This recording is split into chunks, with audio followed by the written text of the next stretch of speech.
Come on into the library. It's a place where I love to be. Look in a book, here's a story for you. Who makes stories when the day is through? Who makes stories when the day is through? Story makers, working through the night till the rising sun. Story makers, stories are fabulous, stories are fun. Milton Wordsworth, Shelley and Jackson, working through the night till the rising sun. Story makers, stories are fabulous, stories are fun. Come and be a story maker.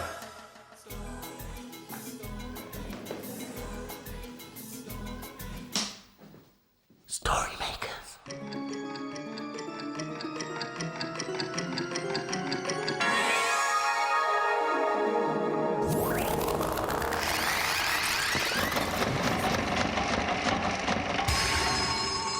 Story makers. It's midnight. Hello. Has everybody gone? The sun is down, the stars are bright. Story makers come out at night. Milton Wordsworth, story maker and magical maestro, at your service. Ah, I see someone will be going on a long journey. Oh, yes, I am. Surprise! And I'm coming with you. Oh, I see you've got the holiday bug. Bug? What bug? Where? Oh, no, Jelly. I think what Milton means is we want to go out and about, to travel the world, to boldly go where no story maker has gone before. Absolutely right. So where are you going? Oh, it's a game. You look at what I've packed and see if you can guess. Right, we've got the map. Now we've got water wings. For swimming! So we're going somewhere where you can swim. Very good. I hate What else? We've got bucket and spade. Oh, yes. What would you use that for? Making sandcastles. So we're going to the beach and to swim. But to build sandcastles. That's right, yeah. What is this? Oh, that's my lunch. Yes, it's a chocolate and cheese sandwich. I ate half of it, you see. But we could use that half in the story machine. Good idea. Will you help get the machine going by saying the magic words? Imagine a story.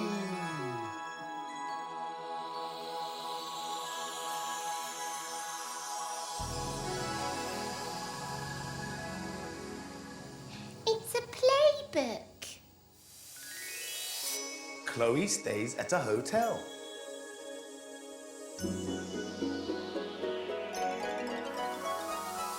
Chloe was very excited. She was on the way to her grandma's, who lived a long, long way from Chloe's house. The journey was so long that it would take 2 whole days.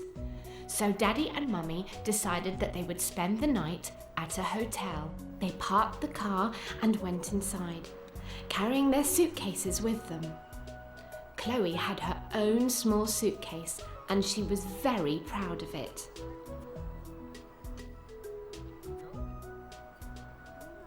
Inside the hotel, they went up to the reception desk and the lady gave Chloe a key. The key had a number on it.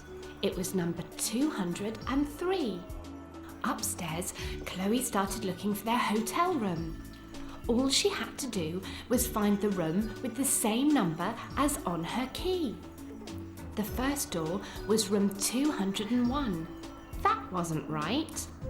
Next, it was room 202. That wasn't right either. Finally, they reached room 203, the same number as on the key. Chloe opened the door and went into the room.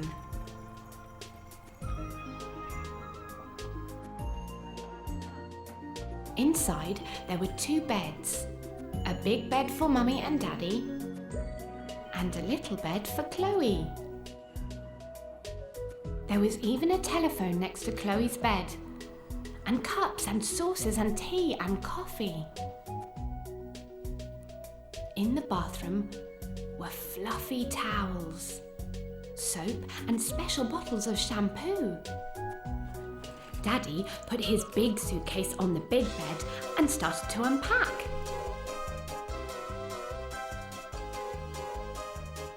Chloe put her little suitcase on her little bed and started to unpack too. Then Chloe looked in her bag for her toothbrush. She couldn't see it anywhere. Chloe must have left her toothbrush at home. She wouldn't be able to clean her teeth before she went to bed. Don't worry, said Dad. I'll call downstairs for room service. Chloe had never heard of room service before. A few minutes later, there was a knock at the door. A man who worked for the hotel was carrying a tray.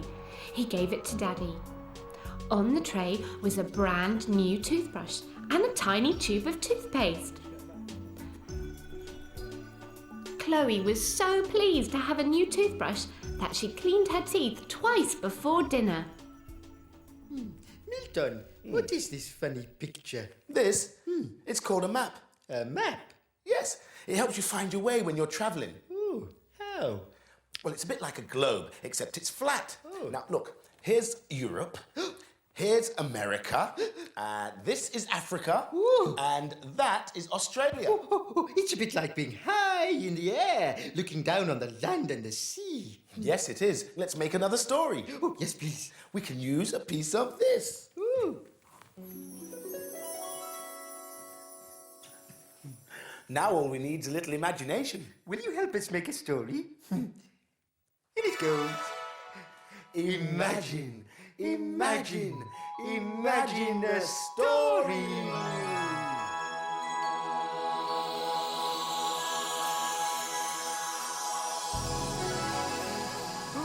It's a tale from far away. That's good. The story's about Gatotkacha.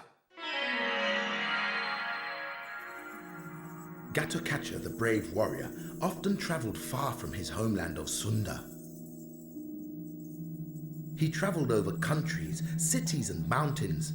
He travelled past 1,000 clouds and 1,000,000 houses. Until one day he looked down upon the great city of London.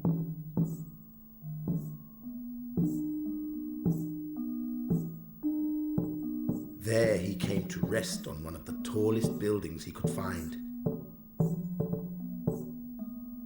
He looked at the city below and around him. There was so much to see. He could see children everywhere, in the parks, in their gardens, and at the shops.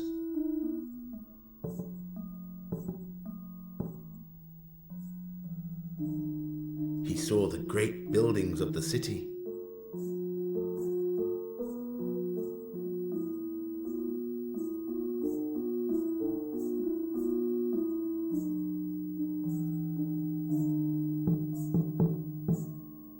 He liked the look of this huge city. But as the sun began to set, he saw the people going back to their homes, on trains, and in their cars. He thought of his own home in Sunda and wished to see it again. With one last look at London, Gatotkacha flew away.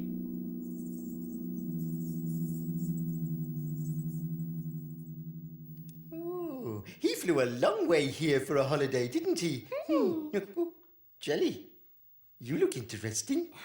Oh, can you guess where it is I want to go to? I'm not sure. Come on, guess. What sort of person dresses like this? Someone who dresses in the dark? No, I meant what country do they wear clothes like this in? I'm not sure. Oh, well, look, here's a clue. What about these? Oh, those are drumsticks. Ah, you're a drummer in a pop band. No, they're called something sticks, and you eat with them in the country that I want to go to. Something sticks. Oh, I know. Chopsticks. They come from China, which is over there. Oh, so the country you want to go to is China. Yes, that's right. Oh, the children were painting a picture about China today. I've got it down here. Here we are. They called it the Great Wall of China. What is that? I don't know. Let's make a story with it and find out. Come on. Beans. In it goes. Are you ready? Imagine a story.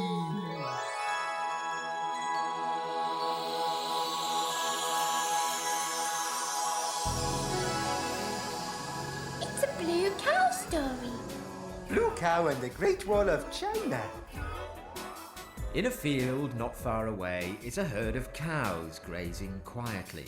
One of the cows is most unusual. Blue Cow wonders about the big world beyond her field.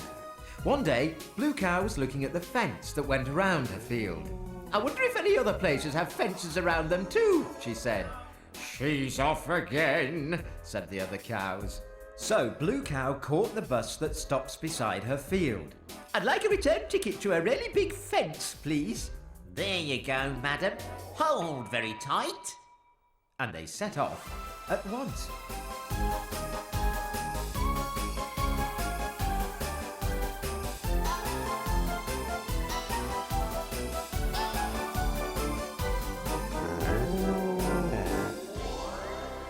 And then they arrived. When Blue Cow got off the bus, she could hardly believe her eyes. There in front of her was the biggest thing she'd ever seen. "The Great Wall of China," said a voice. Blue Cow looked down. There, alongside her, was Morris the monkey. "Let me show you round," he said. "That's very kind of you," said Blue Cow. "Is the Great Wall of China a fence?" she asked as they walked along. "A kind of fence," said Morris. "Fences are not usually made of bricks, though. This is a wall, an enormous wall, hundreds and hundreds of years old. It goes on and on and on for hundreds and hundreds of miles across China. It looks like a giant snake." "It's so big you can see it from space," said Morris. "Moo, it's beautiful." Blue Cow and Morris the monkey walked along the wall, past rivers and fields, until hundreds of miles later, they found themselves at a bus stop. "Oh, thanks for a lovely walk, Morris," said Blue Cow. "Any time," said Morris the monkey.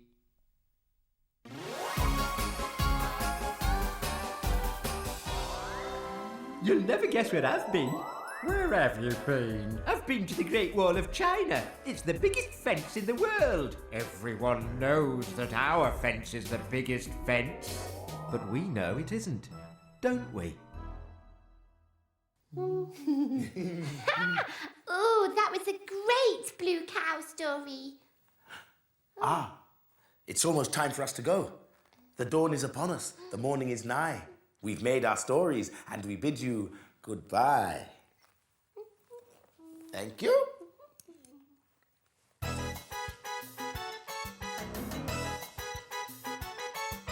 Story makers, working through the night till the rising sun.